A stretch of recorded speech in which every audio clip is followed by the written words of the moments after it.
참 예수님 이승환 시몬 신부입니다. 오늘 95일차 성체를 영하는 사람은 착실히 예비함이라는 주제를 통해서는 우리는 공복제 지금 전통에서 없어졌던 내용을 한번 되새겨볼까 합니다. 자, 예수님의 몸을 모시기 위해서 우리는 1시간 전부터 속을 비워놓습니다. 물론 병자나 노약자 그리고 이들을 돌보는 이들은 어느 정도 취식을 해도 가능합니다. 하지만 하느님을 내 안에 모시기 위해서 내 마음을 정리한다는 개념으로 마음을 준비하고 몸을 준비하게 되죠. 그러면 사람들이 의외로 많이 놓치는 부분이 있습니다. 예수님이 내 몸 안에 오셨어요. 그리고 그분과 함께 머무는 시간이 필요합니다. 하지만 우리는 성체를 모시고 난 다음 어떻게 될까요? 바로 이어진 공지사항이나 그리고 미사 후에 기도를 하고 집으로 바로 돌아가는 경우가 태반입니다. 자, 예수님을 모시기 전에 우리가 그토록 준비를 했다면 예수님을 모신 후에는 마치 일을 하나 처리한 것처럼 그분과 내가 함께 머무는 시간을 왜 갖지 않는 걸까요? 과거 전통에서는 성체를 영하고도 일정 시간, 약 30분에서 1시간 정도를 아무것도 먹지 않았다고 합니다. 내 안에 오신 예수님과 서로 대화하는 시간이며 나와 함께 하신 예수님을 느끼는 그런 시간이었죠. 하지만 여러 가지 이유로 그것이 사라졌습니다. 현실적인 이유로는 미사 끝나고 집으로 돌아가게 했을 때 성체를 영한 후부터 집으로 돌아가면 대부분 30분에서 1시간 정도 시간이 걸리기 때문에 큰 의미가 굳이 사람들한테 얘기할 필요 없겠죠. 여러 가지 전례적인 의미로는 미사를 끝난 후에 그리고 여러 가지 규정을 더 두게 될수록 사람들에게 오히려 뭐뭐 해야 한다라는 율법주의로 빠질 수 있는 위험이 있습니다. 그런 것 때문에 이런 이야기를 잘 해주지 않는 편이고 이제는 그 흔적을 찾기도 어렵지만 가끔씩 발견되는 예전의 책들을 보면은 성체를 모시고 일정 시간 동안 기도를 하거나 그리고 내 안에 모신 예수님을 맞이하는 시간을 가졌다고 해요. 그렇다면 오늘 이 묵상 내용에서도 말하듯이 우리는 성체를 모신 후에 주님과 함께하는 시간을 어떻게 하는지를 봐야 됩니다. 단순히 미사를 끝나고 집으로 돌아오면서 기쁘게 지내는 것도 중요하겠지만 그보다 더 넘어서서 내 안에 오신 예수님과 함께하는 시간이 필요하겠죠. 곧 미사를 마치고 잠시 성전에 머무는 시간, 사람들을 만나면서 인해 반가움에 휩쓸리기보다는 나와 하느님과의 관계에 조금 더 집중하는 시간이 더 필요합니다. 만약 그렇지 않다면 예수님을 모시는 것은 하나의 행사로만 이어지게 될 뿐이겠죠. 이런 부분은 사실 저희 사목자들의 잘못이기도 합니다.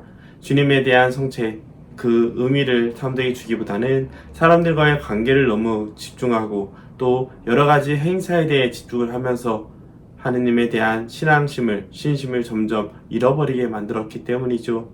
그럼에도 불구하고 우리 가톨릭 교회 안에 전해지는 수많은 유산들을 우리는 스스로 발견하고 찾아야 합니다. 그렇지 않다면 우리는 결코 하느님을 향한 올바른 길들을 눈앞에 주어졌음에도 불구하고 보지 못하고 다른 길로 가는 그런 어리석음을 보일 수가 있기 때문이죠. 그렇기 때문에 저는 제 마음에 담은 문장으로 이걸 선택했습니다. 성사를 영한 후에도 그 신심을 보존하도록 온 힘을 다해야 한다. 무언가 충분히 준비를 하고 결실을 맺었을 때 그 결실에 취해서 놓치는 경우도 많이 있죠. 하지만 그 결실을 꾸준히 이어가기 위해서는 이것이 마침이라고 생각하기보다는 더 나아가기 위한 과정이라고 생각을 하면 도움이 됩니다. 이것을 마침으로 결과로만 바라본다면 성체를 영함으로써 모든 것이 끝나겠지만 과정으로 바라본다면 우리는 오늘 오신 예수님을 맞이하고 내일을 준비할 수 있기 때문이죠. 그런 점에서 성체를 영한 후에도 신심을 보존하는 데 힘써야 되는 까닭은 무엇입니까? 라는 질문은 참으로 옳습니다. 성체를 영한 후에 자신을 지키고 보호함으로써 더 훌륭한 은총을 받을 준비를 하게 되는 것이기 때문이다. 사실 학생들을 보면도 이런 일이 벌어져요. 고3 수능 100일을 지나서 수능을 시험을 보고 나면은 긴장을 푸는 친구들이 생각보다 많습니다. 수능 시험으로 모든 것이 끝났다고 생각하는 것이죠. 하지만 알다시피 수능이 끝난 다음에 대학교에 들어가기 전까지 여러 가지 준비할 것이 있습니다. 각각 논술이나 내가 바라는 학교에서 요구하는 것들을 준비하는 시간이 필요하겠죠. 또 대학교를 간다면 그게 끝일까요? 대학교를 들어간 다음에는 내가 앞으로 무엇을 하면서 살아가야 될지, 또 내 삶의 의미는 무엇인지, 또 나에게 주어진 수많은 권한들, 자유로움 안에서 무엇을 선택할지 준비를 해야 됩니다.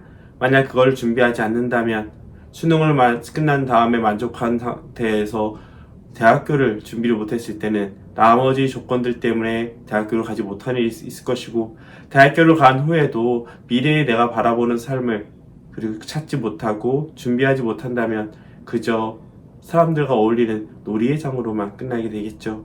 그렇기 때문에 신앙생활 역시도 마찬가지입니다. 예수님을 모신 후에 그 예수님, 나의 안에 오신 예수님을 온전히 맞이하고 더 그분을 닮아가기 위한 과정, 스텝 바이 스텝을 밟아야 된다는 것이죠.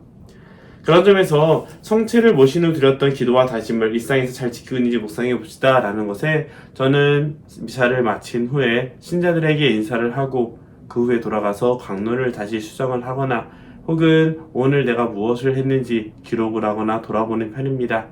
왜냐하면 미사 안에서 주어졌던 은총들, 생각들을 정리하지 않는다면 그것은 이내 사라지기 때문이죠.